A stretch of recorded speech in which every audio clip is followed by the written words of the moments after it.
Hey, như xong xin chào mọi người nha. Bây giờ thì là 5 giờ tối. Thì mình đi xem cái nhà cũ. Ngày xưa mình ở đây nha, ngày xưa là nhà cũ của mình ở đây là thì mình năm nay thì mình chuyển nhầm đi rồi.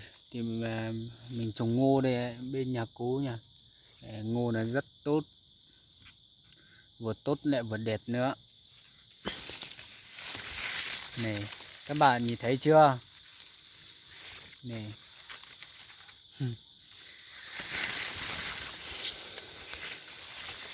Nha, ngày xưa ấy cái nhà cũ ấy của mình ở trên này thì bây giờ mình bỏ rồi. Nhà mình chuyển đi ở một nơi khác rồi.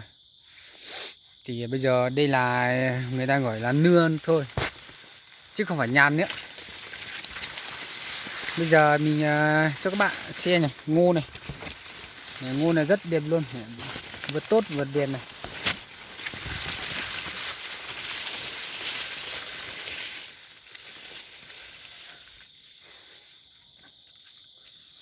Đấy, các bạn thấy chưa? Tích trên này toàn là ngô hết. Ở trên này thì là còn của mấy nhà anh trai. Đấy, con của mình là ở đây. Ở đây từ trên này về, từ trên cái chỗ bà này, cái chỗ này, có cái nhà cố ở trên này. Và bên này nữa. Từ bên kia về nhá. Từ cái chỗ mà xa xa ấy.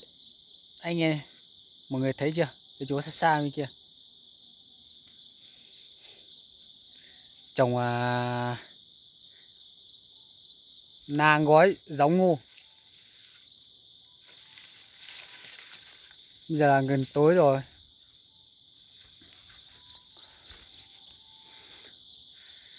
Ở như trong này bây giờ nó trong đủ chế của một sai tế bó về tế bó cử nữa. Tế pha thì bó cử sẽ để chúng ta cũng thay này nhá. Của cho tế thay mì nó sẽ chỉ tao ở bên nô tôi sẽ bó cử có thể trả bó cử chỉ lo nữa này giờ ta chỉ mà tôi sẽ bó cử cú lo cú xe dạy dù nữa.